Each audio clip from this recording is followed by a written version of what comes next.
चीनी है।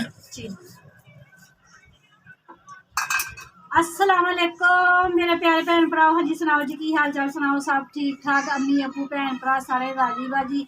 हाँ जी अलहमदुलिल्लाह शुक्र अल्लाह का असी भी ठीक है। हाँ जी अज का ब्लॉग शुरू करन लगे घर की रेसिपी के नाल, ठीक है जी। जिस तरह मेरे भैन भरावां ने देखा होना वा, एक कौली के नाल मैं पानी पाया वा, इन्ना को कौली, ठीक है ना।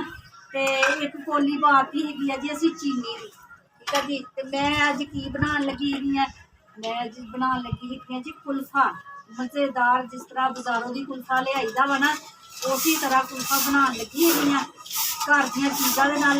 बहुत सस्ता, बहुत ज़्यादा सस्ता, ठीक है जी।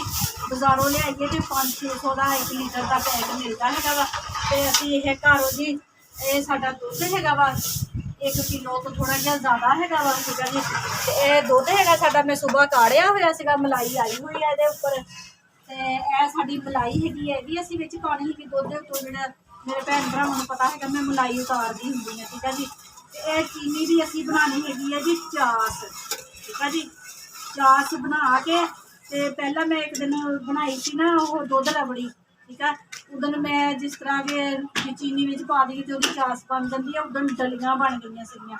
तो मैं इसलिए पहला पानी पाया वा, पानी के पाई है चीनी, भी चीनी बिल्कुल खो जाएगी तो फिर चास बनेगी, इस तरह मुश्किल नहीं होएगी, ठीक है जी। यह साढ़े कोल हैगियां वा इलायचियां, खुशबू वास्ते असीं इलायचियां विच पा देनियां हैगियां वा।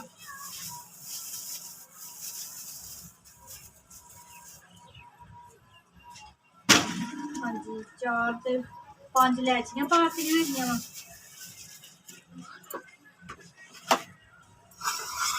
बहुत जबरदस्त साडा कुल्चा बनना वा।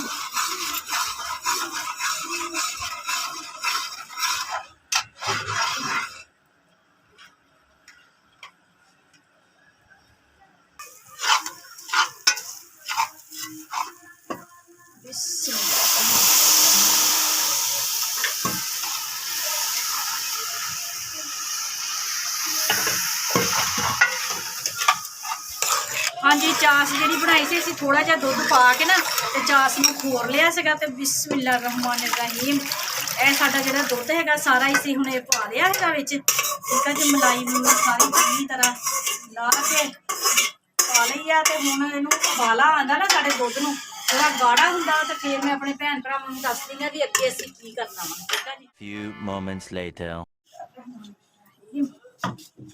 हाँ जी मेरे भैन भरा दुध कड़ गया है वा बहुत जबरदस्त तरीके नाल, उबाले आ गए है 3-4। तो यह मैं जो घोलती पई है ना, ये दुध नहीं है, ये है जी साडा अलारोड, ठीक है। आ चमचियां भर भर के ना 3 चमचियां मैं लईयां वा अलारोड दियां। ते चुल्हे तो मैं तां उतार लिया भी साडा गैस नहीं है, तो हल्के हाथ नाल चमचा हिलाई जाना तो अलारोड नूं विच पाई जाना। बिस्मिल्लाह रहमान रहीम।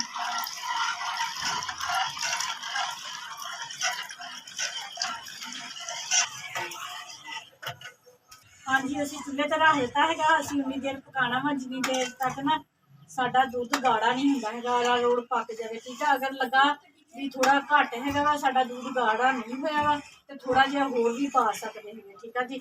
ये बिल्कुल कुल्फा ना दुकाना तरह बनता वा, जिस तरह असीं दुकान तो लियाईदा वा ना सेम उसी तरह बनता वा।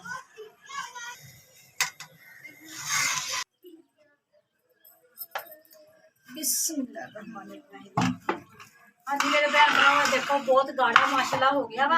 1 चम्मच ना मैं होर पाई सी अलारोड की ना, तो फिर बहुत जबरदस्त हो गया। यह देखो तो असीं हुण इहनूं करना वा ठंडा, बिल्कुल ठंडा करके। तो यह जिहड़ी साडे कोल हैगी है ना मलाई बिल्कुल ठंडी, ये असीं ग्लैंडर दे विच पा के ना ते इहनूं ग्लैंड करना हैगा वा, विच ही अपने कुल्फे नूं ते विच ही अपनी क्रीम नूं भी, यानी कि मलाई नूं। क्रीम होवे तो कोई भैन भरा क्रीम भी पा सकदा हैगा, ते जे घर मलाई हैगी तो मलाई भी पा सकदा।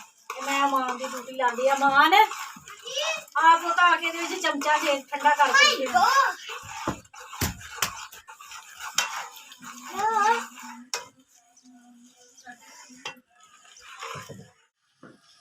ਹਾਂਜੀ ਮੇਰੇ ਭੈਣ ਭਰਾਓ, ਸਾਡਾ ਕੁਲਫਾ ਬਣ ਕੇ ਹੋ ਗਿਆ ਤਿਆਰ। ਠੀਕ ਆ ਜੀ, ਟਾਈਮ ਦੀ ਕਮੀ ਦੀ ਵਜ੍ਹਾ ਨਾਲ ਮੈਂ ਤੁਹਾਨੂੰ ਦਿਖਾ ਨਹੀਂ ਸਕੀ। ਠੀਕ ਆ ਜੀ, ਜਿਹੜਾ ਸਾਡਾ ਕੁਲਫਾ ਬਣਾਇਆ ਸੀਗਾ ਤੇ ਜਿਹੜੀ ਸਾਡੀ ਸੀਗੀ ਮਲਾਈ, ਉਹ ਸੀ ਬਲੈਂਡਰ ਕੀਤੀ ਸੀ ਜੂਸਰ ਮਸ਼ੀਨ ਦੇ ਵਿੱਚ ਪਾ ਕੇ।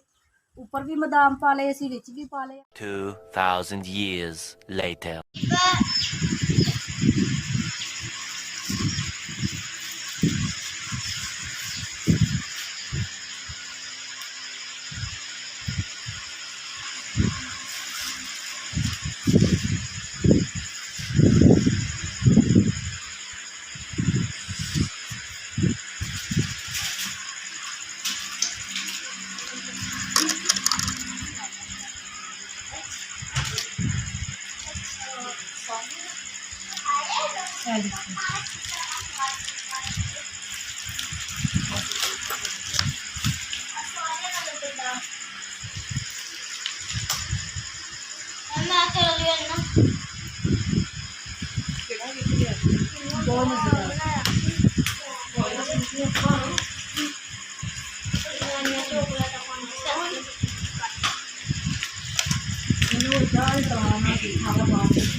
ਤੇ ਮੇਰੇ ਭੈਣ ਭਰਾਵਾਂ ਨੂੰ ਸਾਡਾ ਅੱਜ ਦਾ ਵਲੋਗ ਅੱਛਾ ਲੱਗਿਆ, ਅੱਜ ਦੀ ਰੈਸਪੀ ਅੱਛੀ ਲੱਗੀ ਤੇ ਲਾਈਕ ਕਰਿਓ, ਸਬਸਕ੍ਰਾਈਬ ਕਰਿਓ, ਘੰਟੀ ਦਾ ਬਟਨ ਲਾਜ਼ਮੀ ਦਬਾਇਓ। ਠੀਕ ਆ ਜੀ, ਜਿੱਥੇ ਜਿੱਥੇ ਵੀ ਰਹਿ ਰਹੇ, ਜਿਹੜੇ ਵੀ ਮੁਲਕ 'ਚ ਮੇਰੇ ਭੈਣ ਭਰਾ ਮੈਨੂੰ ਦੇਖ ਰਹੇ ਨੇ, ਤੇ ਮੇਰੇ ਭੈਣ ਭਰਾ ਖੁਸ਼ ਰਹਿਣ ਤੇ ਸ਼ਾਦ ਰਹਿਣ ਤੇ ਆਬਾਦ ਰਹਿਣ, ਹਮੇਸ਼ਾ ਹੱਸਦੇ ਤੇ ਮੁਸਕਰਾਉਂਦੇ ਰਹਿਣ। ਠੀਕ ਆ ਜੀ, ਅੱਲਾ ਹਾਫਿਜ਼।